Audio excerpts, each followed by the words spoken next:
kerjain. Dan bukan hanya itu, Allah perintahkan kalian, aku minta buat kerjain. Lah kok bisa ada yang bilang bid'ah? Bid'ah itu apa? Sesuatu yang gak dikerjain menabi. Itu gimana ceritanya sih? Allah aja cerita Allah kerjain, malaikat semua kerjain, dan Allah perintahkan kita buat kerjain. Ya tapi kan Allah itu kan perintah-perintah aja gitu, nggak ngasih tahu mesti bahasanya kayak gimana. Jadi kita harus bahasanya juga harus sama persis sama yang diperintahkan gitu. Lah kan Allah bilangnya kan bersolawatlah kalian, bersolawatlah kalian. Ya udah, yang namanya solawat ya solawat gitu. Bahkan ketika kamu ngasih sambutan nih, solawat serta salam semoga Allah tetap curahkan kepada cahaya langit dan bumi.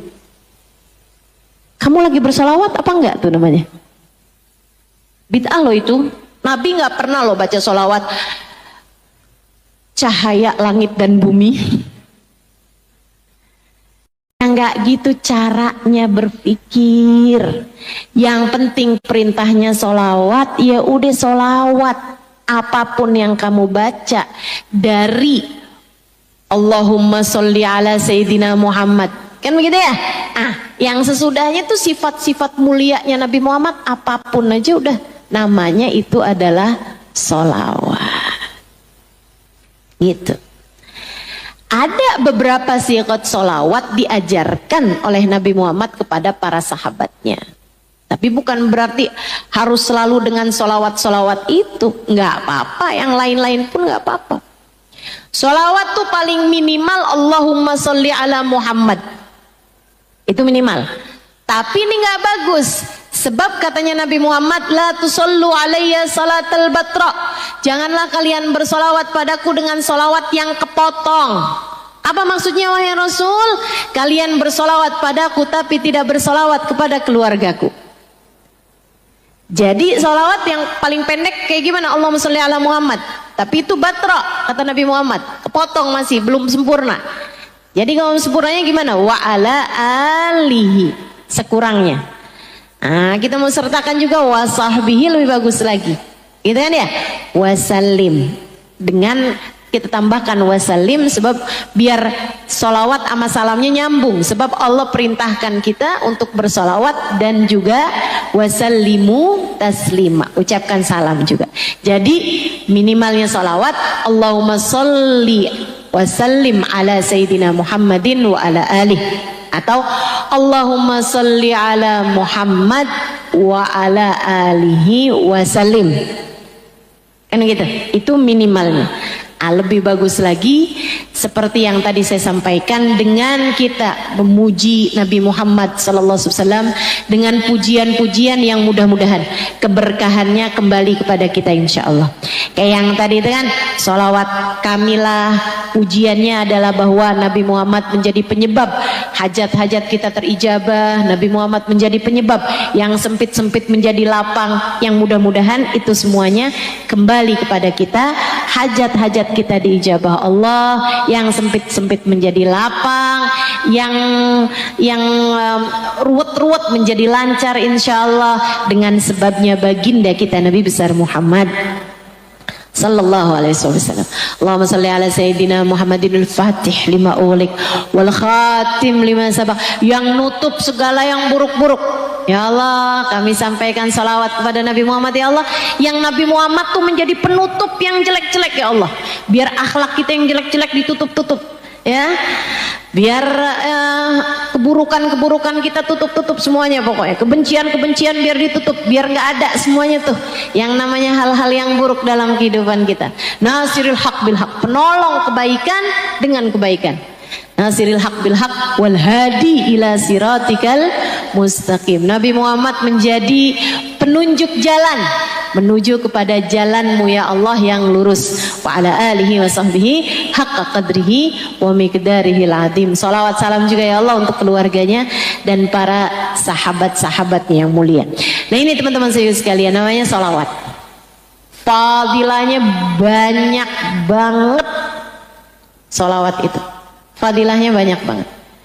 Sampai-sampai dibilang sama Sayyid Muhammad bin Alwi bin Abbas Al-Maliki, tidak ada permasalahan di atas muka bumi ini nggak selesai dengan solawat.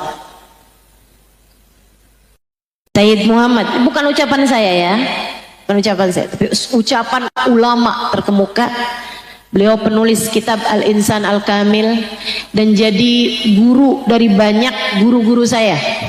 Guru-guru saya tuh banyak yang bergurunya dari Sayyid Muhammad bin Alwi bin Abbas Al-Maliki, termasuk suaminya Ustadzah Khadijah ini juga salah satu dari yang berguru pada Sayyid Muhammad bin Alwi bin Abbas Al-Maliki. Saya sampaikan ini untuk memberitahumu bahwa nasab ilmu kami bersambung. Salah satunya juga dari beliau, Sayyid Muhammad bin Alwi bin Abbas Al-Maliki. Mudah-mudahan Allah sambungkan kita dengan beliau insyaallah. Beliau mengatakan tidak ada permasalahan di atas muka bumi ini nggak selesai dengan solawat. Karenanya Bu, untukmu yang lagi ada masalah, kamu pengen Allah selesaikan masalahmu, banyak-banyak baca solawat. Malam Jumat, hari Jumat aja Ustazah, enggak, semua waktu, kapanpun. Solawat ini kayak vitamin, teman-teman saudaraku sekalian. Vitamin itu bagus buat semua orang. Kalau obat belum tentu bagus buat sebagian orang. Tapi kalau yang namanya vitamin bagus saja. Semua orang tuh perlu vitamin. Yang lagi sakit perlu vitamin, yang baru sembuh perlu vitamin, yang lagi sehat pun juga perlu vitamin. Itu solawat tuh. Semua umat Nabi Muhammad perlu sama solawat kepada baginda kita Nabi besar Muhammad sallallahu alaihi wasallam. Sebab Nabi Muhammad tuh pintu pembuka bagi segala kebaikan-kebaikan Allah subhanahu wa ta'ala. Kalau kamu datangnya lewat solawat, insya Allah Allah bakal ijabah. Bukan karena ngelihat kamu sebagai musolli, sebagai orang yang baca solawat, tapi Allah seringkali mengijabah karena ngelihat yang kamu bacakan solawat padanya, al-musalla alaih, yaitu baginda kita Nabi besar Muhammad. Sampai-sampai Imam Syafi'i mengatakan, kullu amal ibni Adam bainal qabuli wa raddiha illa salatu alal habibi Muhammadi fa innaha maqbulatun hatman bi ghairi taraddudi. Semua amal-amal manusia nih ada yang diterima, ada yang ditolak, katanya Imam Syafi'i. Illa salah alal habibi Muhammadi, kecuali salawat kepada kekasih kita, baginda kita Nabi besar Muhammad. Fa innaha maqbulah. Salawatmu kepada Nabi Muhammad diterima. Diterima. Bi ghairi taraddudi, tanpa ada keraguan-raguan sama sekali. Salawatan udah paling pas. Enggak usah ragu-ragu. Enggak usah dengerin omongan orang-orang yang enggak mau salawat. Dia emang malas aja kayaknya. Enggak usah dengerin.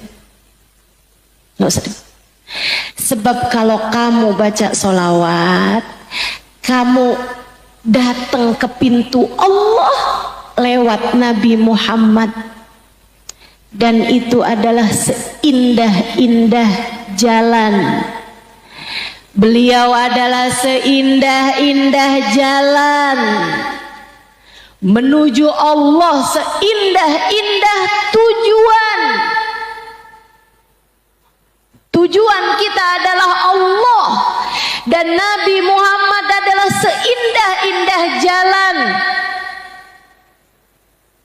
Ya Sayyidi,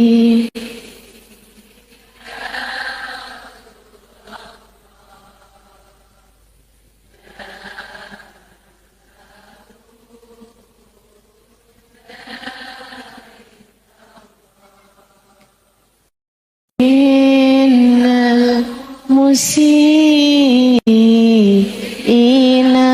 qad ja'u li dhambi astaghfir Allah. Ya Sayyidi, ya Rasulullah, ya man lahul jah indallah. Wahai junjungan kami, wahai Rasulullah, ya man lahul jah indallah, wahai pemilik kemuliaan di sisi Allah, orang yang dikasih pangkat paling tinggi oleh Allah Subhanahu wa taala. Innal musiin, kami ini para pendosa, kami ini orang-orang yang buruk akhlaknya, buruk amalnya, jelek-jelek nih ya Rasulullah. Jauh, kami datang padamu, kami datang lewat pintumu. Lidzambi, kami bawanya dosa. Yastaghfirunallah, kami mohon ampun kepada tujuan kita Allah, tujuan kita ridha Allah, tujuan kita ampunan dari Allah. Kita menuju Allah lewat pintu Nabi Muhammad. Kita datang lewat pintu baginda kita Nabi besar Muhammad. Enggak ada yang ditolak kalau datangnya lewat Nabi Muhammad.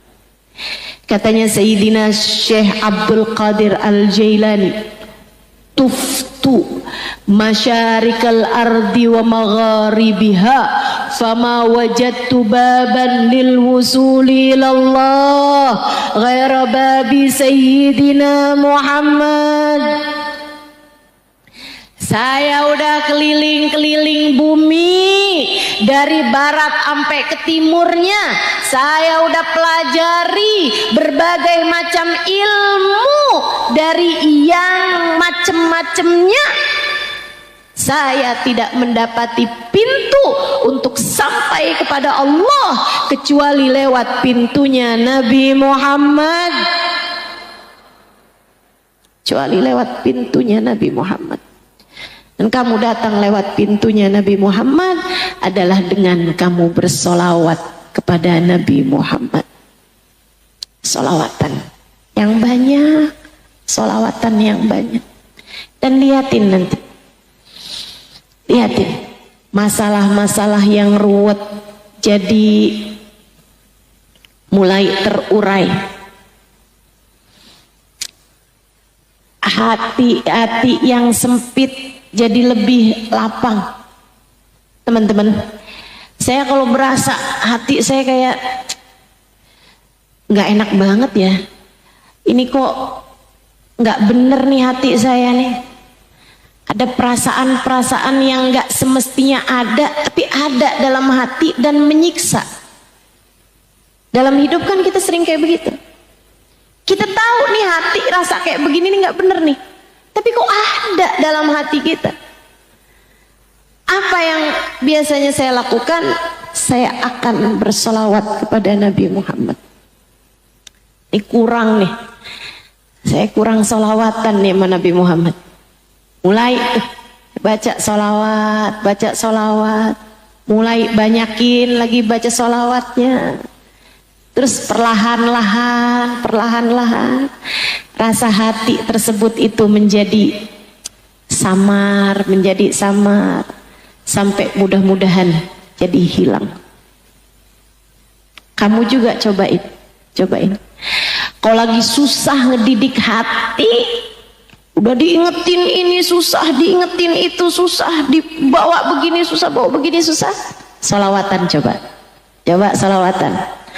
Kalau hati lagi dirundung rasa cemburu misalnya, hati lagi dirundung rasa benci misalnya, hati sedang dikoyak-koyak dengan dendam misalnya, hati sedang segala macam perasaan-perasaan gak enak ada dalam hati kita, cobain duduk banyak baca salawat kepada Nabi Muhammad, dan kamu akan lihat hatimu perlahan-lahan karena datangnya kepada kekasih Allah. Sementara yang punya nasib kita satu-satunya adalah Allah. Kamu datangnya lewat pintu kekasih Allah, sangat mungkin hajatmu apapun itu akan diijabah oleh Allah Subhanahu wa ta'ala, jalla jalaluhu wa ta'ala ta'zamatu. Ustazah, anak nih ustazah lagi nguji kesabaran bener-bener, cobain baca salawat. Ustazah ya ampun, nih rezeki nih seret banget ustazah, cobain baca salawat yang banyak. Cobain ya salawat yang banyak. Ya Allah ustazah, nih hati lagi berantakan banget, cobain baca salawat yang banyak. Apapun aja masalahmu, udah salawat yang paling bener, udah salawat yang paling bener untuk kamu perbanyak teman-teman saya sekalian. Dan lihat bagaimana cara Allah Subhanahu wa taala memberikan jalan keluar yang terindah bagi setiap permasalahan dirimu itu, insya Allah. Nah, itu salah satu dari hal yang paling bagus banget buat kita perbanyak pada hari dan pada malam Jumat, gitu ya. Nah, salah satu dari hal-hal yang baik juga untuk kita lakukan pada hari Jumat, pakai baju putih. Ustaz itu perempuan juga, ya segaya kalau kamu nggak mau keluar rumah gitu ya. Kalau keluar sih tetap sih paling afdolnya adalah baju yang semakin gelap, gitu kan ya. Tapi kalau di dalam rumah, nah itu yang paling bagus untuk kamu pakai pada hari Jumat adalah pakai baju atau pakai kerudung atau pakai apapun yang berwarna putih, gitu kan. Nah, terutamanya laki-laki. Nah, itu sebaiknya pada hari Jumat mereka mengenakan baju berwarna putih, ahabbul alwan ilallah, warna yang paling bagus di sisi Allah Subhanahu wa taala.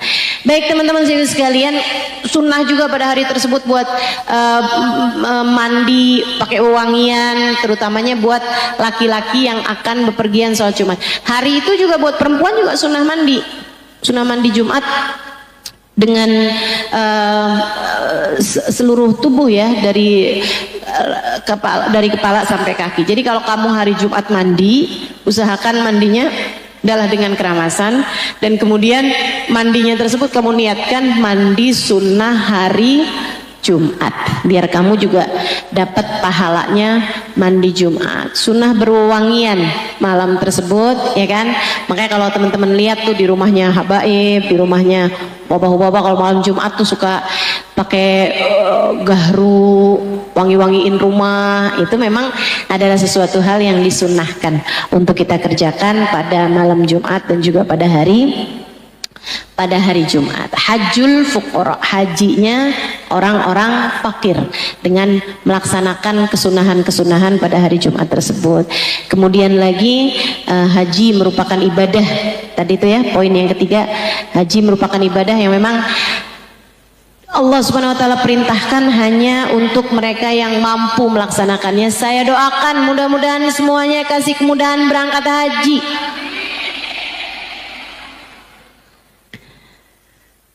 Dan yang udah pernah haji biar bisa kembali untuk mengerjakan umroh.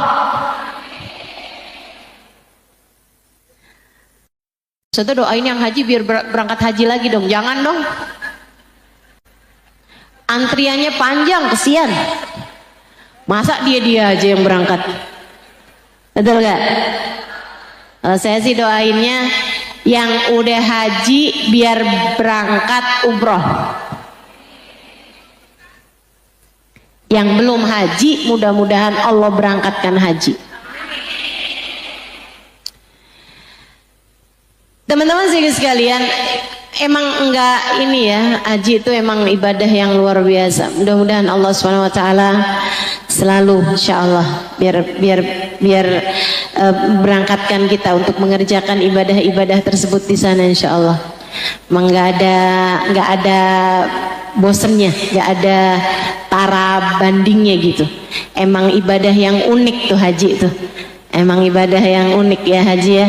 Orang disuruh lempar batu gitu kan, emang luar biasa Allah tuh. Kayak